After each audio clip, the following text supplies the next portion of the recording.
Hello, my friends. It's Wednesday, January 7th, 2026, and I'm your host, Radical Russ Belville, your Red State refugee. And welcome to the Radical Russ Show, your weekday morning wake and bake, coming to you from Rolla J Studios in Southern Oregon. On today's smoke session, let's talk about the heinous attacks on the career of Senator Mark Kelly. We'll also talk about the Hilton Hotels and their backflip on welcoming ICE into their facilities, and the Greenland domino, how Donald Trump seeks to upend NATO by taking over the Danish territory. But before we get to all the serious political stuff, we got time for 3 quick hits.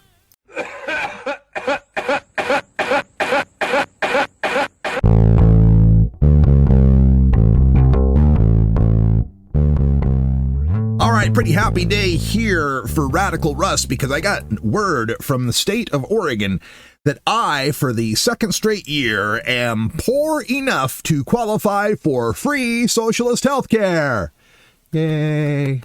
That's right, I got on the Oregon health plan, so I will be able to have my regular colonoscopy that was coming up. I will be able to continue receiving medications to treat arthritis and other conditions. So yeah, good news for me, free socialist healthcare, because I was able to prove that I am poor enough. Now, to give you an idea what it takes to be poor enough in the state of Oregon, what you have to do is make sure that you go out there and work 2,500 hours in the year 2025, make 3,500 deliveries, and drive over 53,000 miles.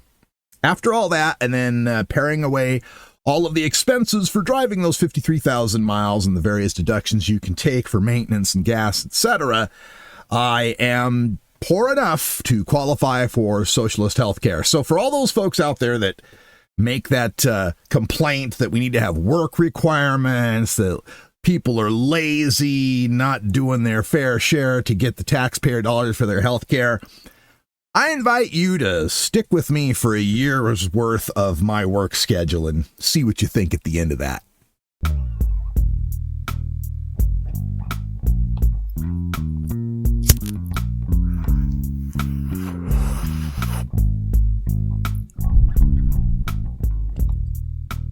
And when it comes to the free socialist healthcare, I'm pretty amazed at some of the latest developments in healthcare science that I've seen come across the desk lately. The first one I saw was one that said they've almost got the technology perfected now. Within the next 4 years, they're going to be able to regrow human teeth.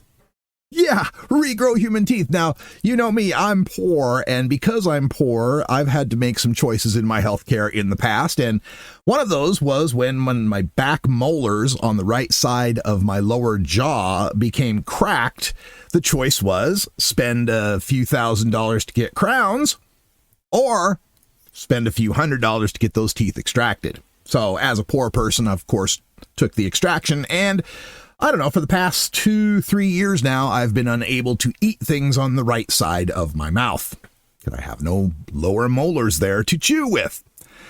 So crowns and implants and things like that, always way too far out of reach. I was just going to be, like a typical poor person and realize, well, that's the rest of my life. I don't have any teeth there for the rest of my life.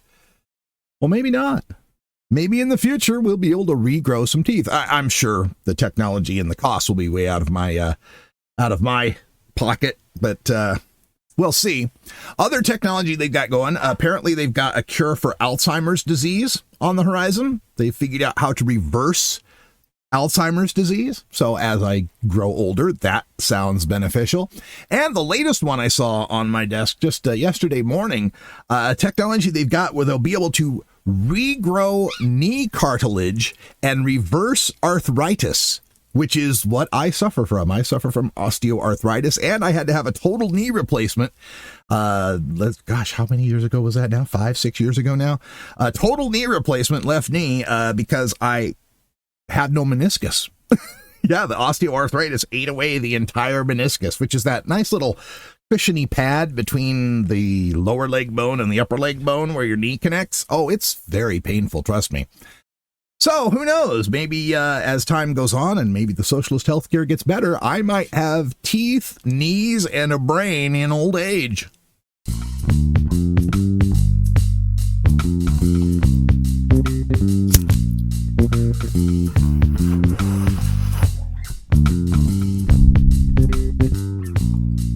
And I wanted to finish things up in the quick hits here with a note about the plagiarism machine. I told you yesterday about Elon Musk's Twitter X, which has this built-in AI assistant called Grok. I'm still going to call it Grok. I know everyone's call it Grok. I was taught it was Grok. So he's got this AI assistant, Grok, and they've trained it in such a way so that when someone posts a picture, you can tell that AI to manipulate that picture. So, of course, what happened, according to Rule 34 on the internet, is people used it for porn. Women would post an average, normal picture of themselves doing regular things, whatever it might be. And the next thing you know, people in the comments are like, hey, Grok, put her in a bikini. Hey, Grok, make her breasts larger. Hey, Grok, bend her over like she's picking up a pencil. Hey, Grok, cover her face in donut glaze. Right. So naturally, the internet, Twitter, X, became flooded. And women who'd posted these pictures would then find in their comments all these comments that show them their own face, their own body being manipulated, being put in these sexually suggestive posts, being redrawn in ways that they would never themselves post. An obvious violation here. And I've seen a few comments on it. Adam Serwer out there had the great comment noting how the media has not really picked up on this the right way. First of all, the media started asking the chatbot, hey, Grok, why are you allowing women to be undressed like this? As if the chatbot has sentience and morality and can judge the consequences of its actions, right? But then the other thing is, like, the media just doesn't know how to report on this, according to Adam Serwer, because, first of all, there's no both sides angle to it. They can't both sides this thing. And then another commenter noted, and I think this is probably the accurate thing, the victims are women, so nobody cares. Well, I've been thinking about this a little bit, and I think if you can't beat them, Grok them. Here's what you ought to do here with this little Grok problem. Start using it en masse and encourage a mass movement of it to manipulate pictures of Elon Musk and put him in effeminate, disgusting, sexually suggestive poses. Have a undressed Elon Musk wearing a frilly pink tutu and a cock cage, right? Or maybe a leather dog mask or something like that, right? Start using it against them. Start propagating his internet tool, his social media platform, with pictures of him that are embarrassing and sexually suggestive. I don't know if it would work, but it'd be interesting to see the reaction if they suddenly moved to make it impossible to do such things, if it started affecting them. Because you know how conservatives work. Conservative empathy, it happened to me, is the only way they ever feel any empathy. Our top story tonight. Our top story tonight. Bellissimo Francisco Franco is still dead. For our main story today, I wanted to talk about how the Republicans are attacking Senator Mark Kelly and also how we're defending him. The issue at hand is that Senator Kelly, along with 5 other members of Congress, Alyssa Slotkin being one of them, all of whom are either veterans or veterans of the civil services, law enforcement like CIA, for example, FBI.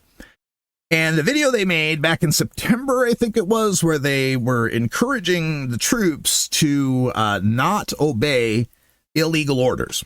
And Pete Kegsbreath and the Department of Warface decided that this was treason and treachery and sedition and trying to encourage service members to disobey the lawful orders of the commander-in-chief. And then the pushback on that is, no, we didn't tell him to disobey lawful orders. We told him to disobey illegal orders, and that's under the Uniform Code of Military Justice. That's just the law itself. And so I want to address this because it's a little disingenuous on both sides. Obviously, it's disingenuous on the right side here with Kegsbreath and all these people trying to say that Senator Kelly and Slotkin and all were attacking the president and telling people to disobey his orders. That is not what they did. They did not in any way tell the troops to disobey all of Donald Trump's orders. And understand the attack that they're putting is on Senator Kelly, because he's the only one of the 6 who is currently retired military. The others served, but they're not, like, they didn't serve the 20 years to make retirement. And when you make that, when you're retired, you're kind of like permanent military in a sense. Like, they can call you back up at any time, and they can mess with your pension, and they can change your rank. And that's what they're trying to do. They want to bust him down from an 06, a captain in the Navy, 06 down to, some lower rank. Hegseth, for the record, only made it to 04 when he was an officer. He was only 04. So I'll bet they bust his rank down to 03. Just out of spite to make him a lower rank than Hegseth is. Regardless, I want to talk about this because it's a disgusting attack on Senator Kelly, who obviously has served his country with distinction and honor in the military, on the space shuttle. I mean, this guy's career, is top notch. So obviously, Hegseth and Trump, these wannabe warriors, as weekend warriors, as draft deferment, draft dodger cowards, have to knock down Senator Kelly. They can't have a high-profile, well-respected member of the military perhaps influencing those veterans out there, some of those MAGAs out there that might be having doubts. So they need to cut him down, and that's what they're trying to do here by busting his rank, messing with his retirement. So it's obviously a disgusting attack, and I am happy that people are supporting him, but I do want to counsel something. I was listening to a podcast yesterday, the Daily Beans podcast, and the ladies there are wonderful. Love listening to them every day. But there are people out there that are saying nowhere in the video they made were they telling the soldiers to disobey Trump. Well, let's go to the transcript of this, right? Because it wasn't like the video they came out and they said, according to the Uniform Court of Military Justice, you have the obligation and duty to disobey illegal orders. If you're given an illegal order, you must disobey it. Thank you for your attention to this matter. If that was all they said, then you can very clearly said all they were doing was stating the law in a completely nonpartisan manner. But that's not exactly what they did. Now, before I get into this, remember, I'm on their side. I agree Donald Trump is a lawless president. But let's go actually to what they said. In their statement, they said, quote, and this is them talking to the troops, right? First person talking to the troops. We know you are under enormous stress and pressure right now. Americans trust their military, but that trust is at risk. This administration is pitting our uniformed military and intelligence community professionals against American citizens like us. You all swore an oath to protect and defend this Constitution. Right now, the threats to our Constitution aren't coming from abroad, but from right here at home. Our laws are clear. You can refuse illegal orders. You must refuse illegal orders. No one has to carry out orders that violate the law or our Constitution. So there's no way you can honestly read that transcript and not get the implication Trump is giving you illegal orders you should not obey. Now, I completely agree with that. Trump is giving out illegal orders you should not obey. But it's intellectually dishonest to try to claim, oh, they're just reciting the UCMJ. No, they're reciting the UCMJ, and they're implying the commander-in-chief is currently violating it. Which, again, I stand for, I agree with, but Democrats, you come off mealy-mouthed when you attack a guy. You come out and boldly say, look, right now, the military is under stress. Right now, you need to know not to obey illegal orders. Right now, this administration is risking giving you illegal orders. And then when they call you on it, The proper response is say, yeah, you're damn right. We said you're giving illegal orders. You're an illegitimate president. You have no idea what you're doing. You have no idea about the military and its service. You have zero regard for the Constitution. You stand up for what you stood up for. You strongly reiterate that, yes, we're in danger of Trump giving the military illegal orders. But no, what's been happening lately is, oh, no. Oh, no, we didn't say Trump was giving illegal orders. No, oh, no. We weren't calling out Trump. Oh, no. We were just saying in general, don't obey illegal orders. We're all innocent here. We wouldn't be attacking Trump. If you're going to call him out and stick to it and double down on it. That's what he'd do. Do exactly what he would do. Say, yeah, you're goddamn right. We said that you're a risk to this nation. But when you retreat back into this, oh, no, we weren't attacking Trump. It was just just citing the UCMJ. You put us back in that frame of, oh, it's just another political scandal. It's just another story in politics. It's just another administration and another bit of trouble. Instead of the existential hair on fire end of democracy moment we are living in. If you'd have come back to these Senator Kelly attacks, made a second commercial.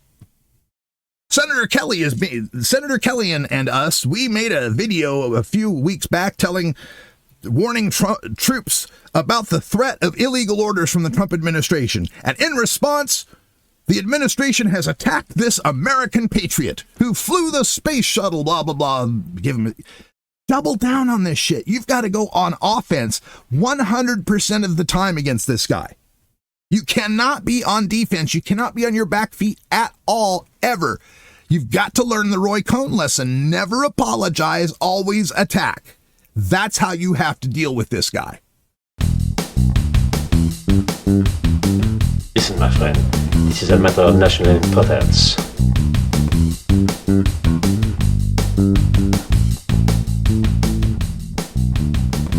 All right, another story I wanted to talk about is this back and forth going on with the Hilton Hotels company. Apparently, there was this Hilton in Minneapolis, and ICE, of course, is running their operations there.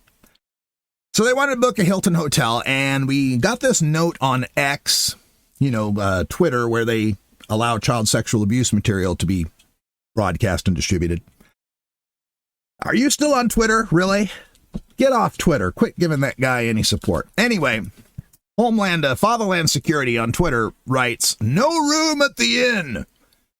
Hilton Hotels has launched a coordinated campaign in Minneapolis to refuse service to DHS law enforcement. When officers attempted to book rooms using official government emails and rates, Hilton Hotels maliciously canceled their reservations. This is unacceptable. Why is Hilton Hotels siding with murderers and rapists to deliberately undermine and impede DHS law enforcement from their mission to enforce our nation's immigration laws? This is the same Homeland Security that tweeted out just the other day, imagine America with 100 million deportations. So I guess we've got 100 million murderers and rapists in this country. Is that the situation? So, yeah, apparently what had happened is this Hilton in Minneapolis saw that it was ICE and said, no, F you, we don't want you here. Get out. Which is their right. They're a private business, and we have a Third Amendment, believe it or not, in this country, which had long laid dormant. Who knew we were going to need the Third Amendment so badly? But the Third Amendment basically states that you cannot force a private entity, a business or a person, to quarter soldiers in their homes or in their properties. Cannot do it. So that was the situation a couple days ago. Well, apparently there's a flip-flop. Apparently now the Hilton National or International got word of what was going on with this Hilton Local and reversed course. Said, oh no, I guess they're going to sack the people in charge of that one hotel, and they put out a note to DHS. Say, oh no, we welcome DHS. Come on in. We welcome you here. So that's the word, folks. If you know of any Hilton properties out there, number one, do not book at Hilton for their support of this fascist regime. And number two, Find the Hilton where these ICE guys are staying and set up protests outside late at night. Make lots of noise. Make it so they can't sleep. Make it so the people that are staying at that Hilton, aside from the ICE people, recognize they don't want to stay there anymore and they get a new room. Cost them money. That's the only language they understand in this cold civil war is money. We got to attack them on the economic front. And the other thing I want to warn you about that Third Amendment defense.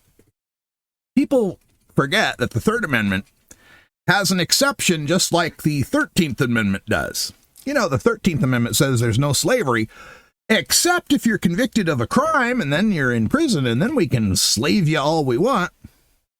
Well, the Third Amendment has an exception too. You're not allowed to quarter soldiers except in time of war, but in a manner to be prescribed by law. So, how long is it going to be before we have some sort of declaration of war against the immigrants and the Congress pass some sort of law that prescribes by law exactly how they can commandeer a Hilton hotel or your private apartment building or your ranch house or anything else they might want to appropriate? Beware of the exceptions.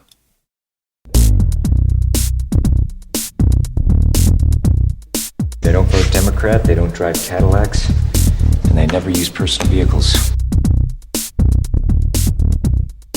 And finally, I want to talk a little bit about these threats to Greenland that have been occurring lately. These are back on the table again after now that we've been attacking Venezuela, and Donald Trump has declared what he calls the Don Roe Doctrine.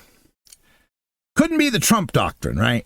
Got to be a portmanteau. The Don Roe Doctrine, which, you know, as portmanteaus go, it's kind of accurate because this is Mafia Don shit. So, yeah, we might as well call it the Don Roe Doctrine. Because, folks, here's the way Trump sees the world. He sees the world as one that is run by power and force. And Stephen Miller even said that the other day. I saw a clip of him saying, you know, the world is always run by power and force. And so what they believe is that the world is going to be carved up. Kind of like the cable companies carved up the United States. You know, Spectrum gets this part of the United States, and Comcast gets this part of the United States, and whoever else gets the other parts, right? This sort of business situation where everybody gets their big kingdom, where there's a lack of competition, where there's an oligopoly, just a pseudo competition between major players, Coke and Pepsi, McDonald's and Burger King. That's kind of the way they see the world. And so they see the world as one where the United States is going to own North America, Central America, and all of South America north of Brazil. And then Russia, they get to have Europe. Russia gets to have all of its, you know, big Russian territory plus Europe. And then Xi in China, well, he gets to have China and Australia and Micronesia, you know, Southeast Asia, all of that area.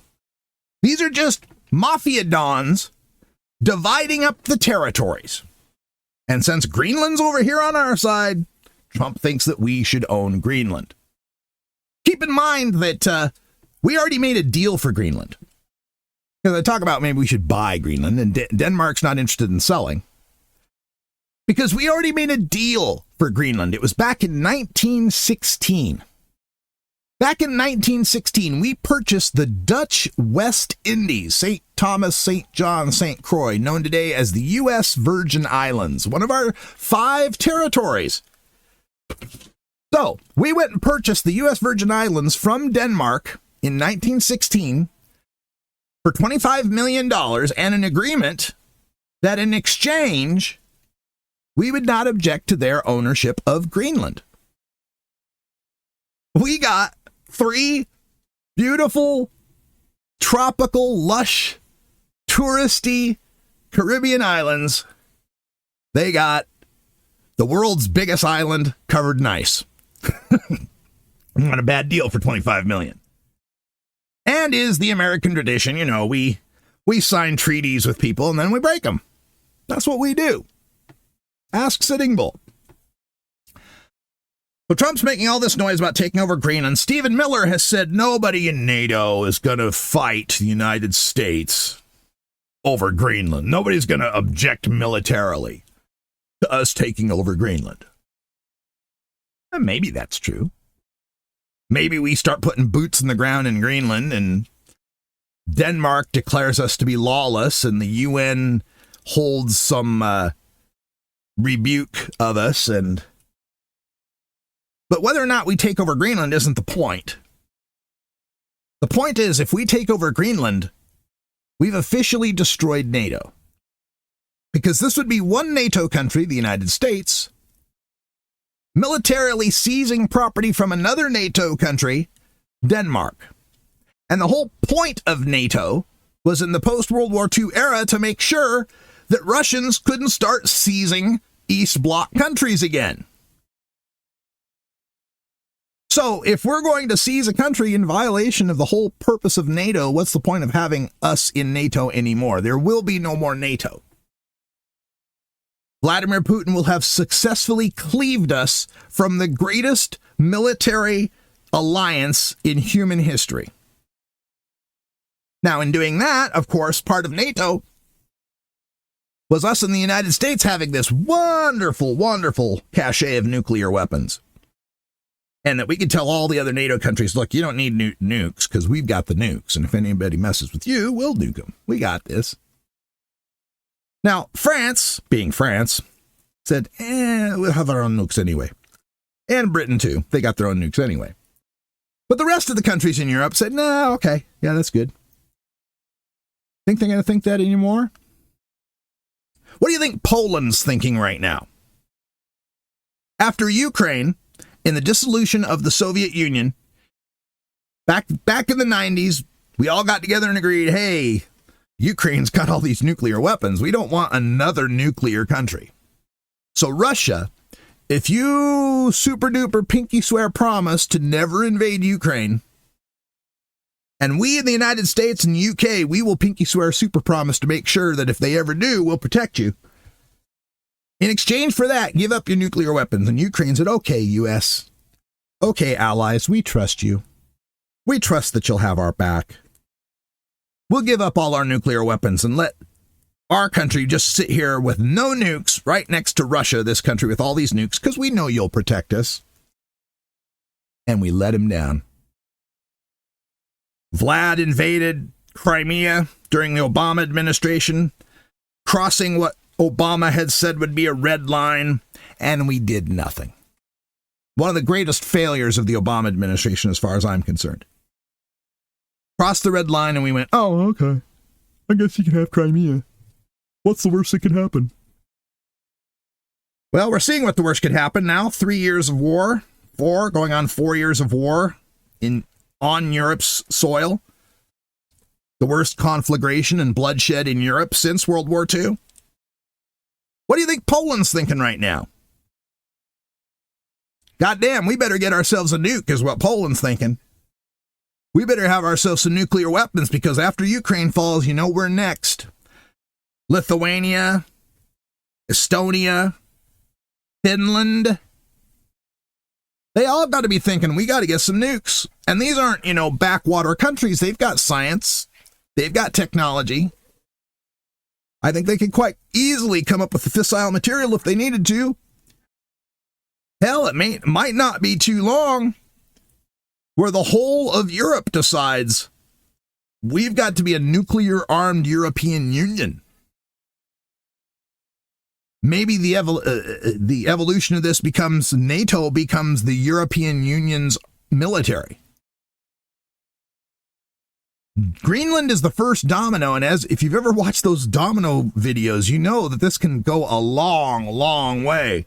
There can be lots of dominoes. Greenland falling to the United States could mean the next island falls. Taiwan falls to China. Could be the beginning of Soviet tanks pushing into Poland. Trying to unravel all the damage done by this second Trump administration is going to take more than the rest of my life. Like, I really do believe the rest of my life, and I'm turning 58 at the end of this month, I really do believe the rest of my life is going to be watching the United States try to crawl out of this hole. Perhaps even sinking deeper into it before it's all over. I wish I had a better prediction for what was coming, but our failure to stop Donald Trump,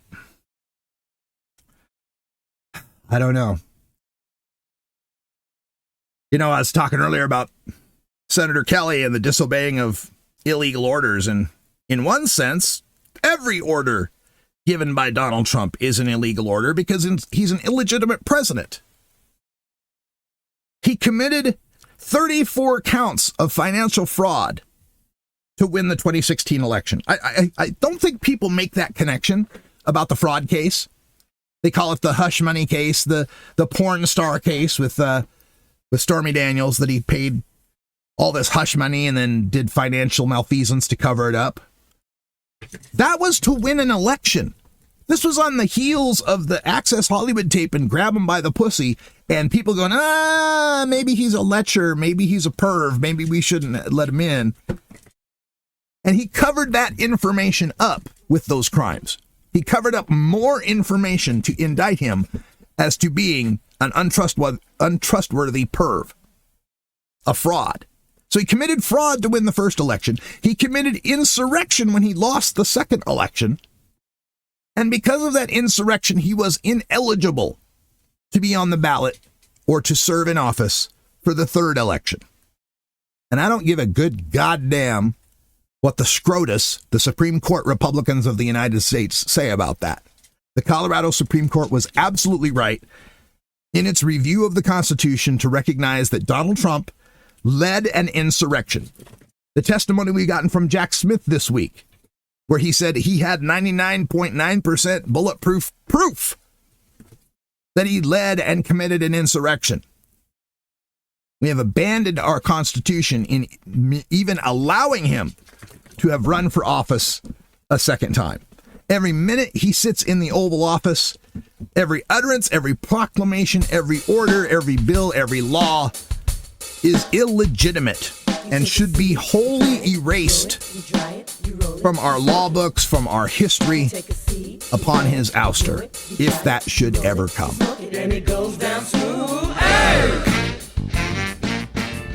Radical Russ Show is produced, directed, researched, written, recited, posted, and catered by me, Radical Russ Belville, and governed by Creative Commons Share-alike licensing. News, music, video clips, and social media posts are reproduced under fair use copyright laws for commentary and analysis. The scattering of puppy feet is brought to you by my chihuahuas. My main theme is We Love the Herb by Herbal Nation, and interstitial music is by Russ Boom Boom Belville. What's the boom boom for? Boom, boom, boom. Which brings us to our post-credits scene. Oh, just one more thing, sir. I was thinking... So speaking of the January 6th yesterday, did you see the timeline that the White House put up? They put up a little historical timeline of what had happened at January 6th. And, you know, it's all complete bullshit, you know.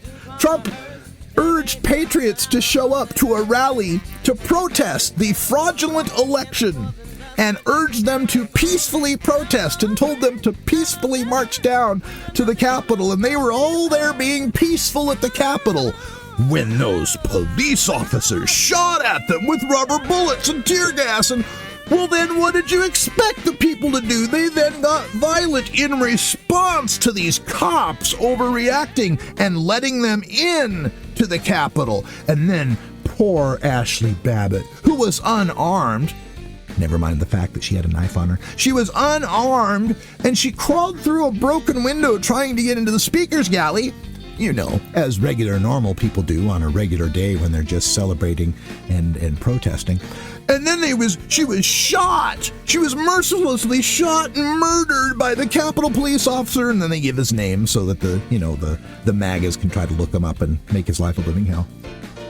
Yeah, it was absolutely disgusting. It was as disgusting as the plaques that Trump has put up, you know, the Presidential Walk of Fame, and then he's got these, like, on some presidents, even 2 plaques explaining what terrible, awful presidents they were and how mean they were to Donald Trump and all that. Man, it's just, all of this stuff is going to be so fascinating for the future generations to have to try to understand, and I can't wait to be the little old man explaining to kids how I lived through it all and how you couldn't believe that people actually supported this fake, spray tan, fraudulent, pedophilic loser of Donald Trump. Twice. They'll never believe it. It'll be a mystery for the ages for the future generations, and I can't wait to see it. You can contact me by email at radicalruss@gmail.com. Call my message line at 877-RUSS-420. That's 877-877-420. And reach me on social media on Blue Sky as radicalruss.com and nowhere else. You can support this podcast financially by donating to Radical Russ on Venmo, Rad Russ on Cash App, or via PayPal on my website at radicalruss.com. Get this podcast on Spotify, Apple Music, YouTube, my website, or wherever you get your podcasts. Thanks for listening, and until next time, take care of each other. You take a seed, you plant it, you grow